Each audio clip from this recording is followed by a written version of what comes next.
abakristaayo abalutiko basobola okugula ekifo wano okugaziwa wano poloti ey'omukaaga era wazimbiddwa akano olutiko.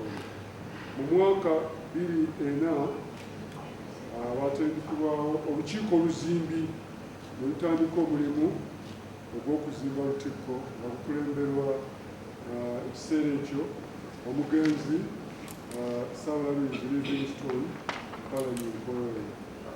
Ate mu mwaka 2010 Ssaabalabirizi eyaliwo Henry Kolombi yatema evvuunike ery'okutandika omulimu guno. Ekkanisa eno omulimu gwagenda mu maaso era Ssaabalabirizi Bernardino Stanley Ntagali yagenda nagwo mu maaso nange ngusangidde. Naye nga abakristaayo bano bonna bakoze omulimu gw'amaanyi nnyo obuteebalira okuwaayo akasente kaabwe. Ate mulimu n'abantu abalala abatali bakristaayo nabo bawaddeyo ssente, n'abalala ebitongole, banka, abantu ba Katonda banembeebaza nnyo mwebalenyo mwebaikola. Kakati nno ekkanisa eno egenda kutuuza abantu 50,000. Wuliriza kino, abantu 50,000 beddu 50,000 bagenda kutuulamu. Kyokka ate mulimu n'ekkanisa endala 4. Wano luyinza okuba n'okusaba 50,000 naye ate abayinza okubawo n'okusaba okulala wali ababatiza wano n'abatiza wano n'embaga abagattibwa awalala. Kkanisa nnene era twebaza Katonda. Bwe twogera wano okuyooyoota munda kuwedde. Kaakati nno ate okukola ebweru tujja kutandika omwaka ogujja kuba twetaaga obuwumbi 6 mulamba okumaliriza omulimu 6 billion. Ndi musanyufu nnyo n'abantu abawaddeyo. Kaakati nno mbategeezeeko ku kigambo ekikwatagana ku kugulawo ekkanisa eno. Ekkanisa eno ejja kugulwawo nga 1 Novemba era lunaaba lwakutaano. Omugenyi omukulu ajja kubeera omukulembeze w'eggwanga Generaali Yoweri Kaguta Museveni agenda kuba omugenyi omukulu. Ate omubuulizi w'olunaku agenda kubeera Bishop Werabu Professor Alfred Olwa. Ate olunaku olwo lugenda kubaako era n'okuteekawo omulabirizi omubeezi omupya w'e Kampala. Ono ng'ayitibwa Venerable Canon Frederick Jackson Baalwa. Ate n'olukiiko olw'enjawulo olwa Sinodi y'e Kampala nalo limutongoza.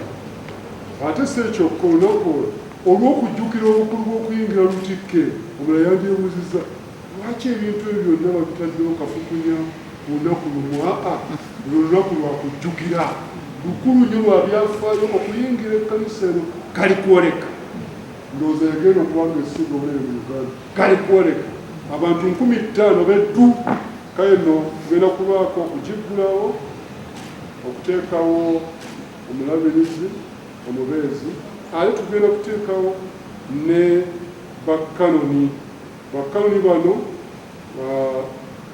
Reverend David Sserwadda abeere kanoni okukola obusumba n'okubudaabuda abantu. Sserunjogi abeere omusumba okubuulira enjiri n'okulera. Ate Dr. Grace Lubaale kanoni w'ebya njigiriza n'okutendeka. Ate era Councilor Mwere agenda kuba kanoni w'ebyamateeka kubanga ekkanisa eno yeetaaga amateeka. Dr. Ruth Nankabirwa Ssebuggya enkwataganya ekkanisa n'abantu abalala bannabyabufuzi n'abalabe bonna. Ate ne Mrs. Vivian Igundula akulembedde pulojekiti ono era mufe wano anekedde atonye mooli wuno wano atonye mooli agenda kuba kanoni w'ebyensimbi n'enkulaakulana n'okunoonya akavangata olw'okukulaakulanya ekkanisa. Ogenda kubaawo n'abaawule abagenda okufuuka abadiikoni ate n'abalala bagenda okufuuka abakabulika. Bannaamu mwena tubayita nga 1 Novemba okutandika ku ssaawa 3 ez'okumakya luliba lwakutaano luliba lwakutaano kiddamu kuba abantu bayinza okujja olwessande ne bagamba abo emmotoka we zaayise mwagaliza olunaku olungi nenyera kitaffe